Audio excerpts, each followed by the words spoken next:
Viikonloppu. Laitetaanpas rutiinilla avaimet taas sinne viikonloppuajaksi. Ja nui, kiinni.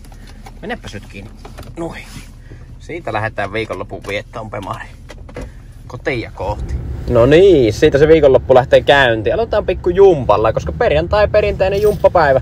Meikäläisen vettää keppijumppa. No ei vaitekaan, nyt ruvetaan vetämään rautaa ylös. Mitä se Niko siinä nössöilee alatelissa? Voi jumaan kautta, mitkä naurettavat painot. Laitetaan vähän mankua käsiin ja sitten mennään ja luija. No niin, tääkin liike rupeaa kehittymään. Tuettu soutu. 60, tai itse asiassa 6,2,5 kiloa. Hyvin näyttää kulkevan. Taisin vettä 12. No niin, sitten hauvista. Äijä, tee joo. Äijä vaan taputtelee. Mikä rumpali lienee olevinansa huoma. No niin, siitä se lähti pumppaamaan.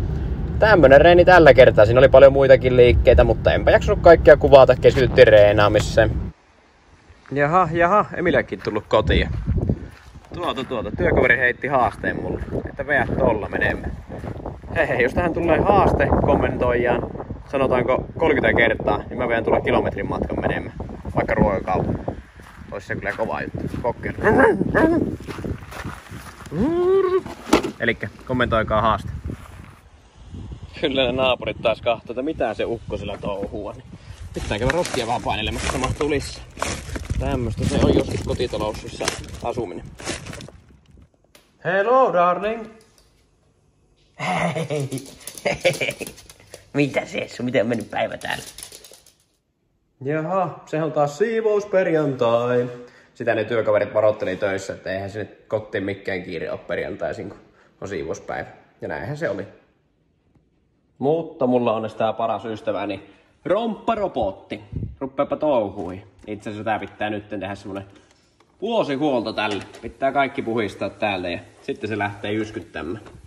Nyt työkaveri kommentoi tuohon, että miksi sulla ei ole sitä, minnekä se kerää kaikki nuo roskat. No ei ollut laittaa parempia varusteita. Karvalakkimalli. Elikkä, mitäs tässä vuosihuollossa pitää käydä läpi? No ei, tää on tämmönen, viikkohuolto melkein vois sanoa. Onnes joku korjaa näitä minun videoita.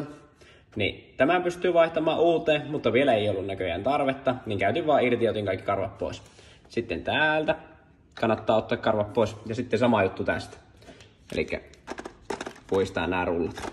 Ja sitten tyhjentää tietenkin tämä, mutta tämän saa tyhjentää melkein kun meillä on iso asunto, niin joka siivouskerran jälkeen. No niin, nyt on sitten laitettava romppa niin sanotusti työn touhuun ja mentävä itse päiväunille. Ei mitään muuta kuin öitä pöitä.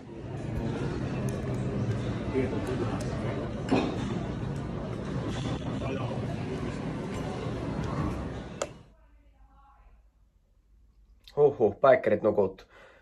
Joo, käytiin lounasta syömässä Ideaparkilla, niin Emilia sanoi, että käydään vaan siellä ja sitten käydään kirpparilla, niin se on sillä selvä, että ei mitään muita hommia. Niin ensimmäisenä kun mentiin Ideaparkille, niin aivan täynnä se parkkipaikka. Mulla on jo paljon siinä vaiheessa hermottu, mistä täältä löytää autolle parkkiruun, mutta löytyyhän se tietenkin sieltä. Niin sitten lähdettiin kauppoihin, niin joudui huijatuksi. Kerettiin muutama muukin kauppa kuin pelkkä lounas. Mutta ei se haittaa, tämmöistä se välillä elämää. Nyt lähdetään Lempiä rimmaamaan. Tuli muuten siellä Ideaparkissa mieleen, että pitäisikö vielä Lempi sinne turkkilaiseen parturiin, niin voisi tulla aika hyvän näköiseksi.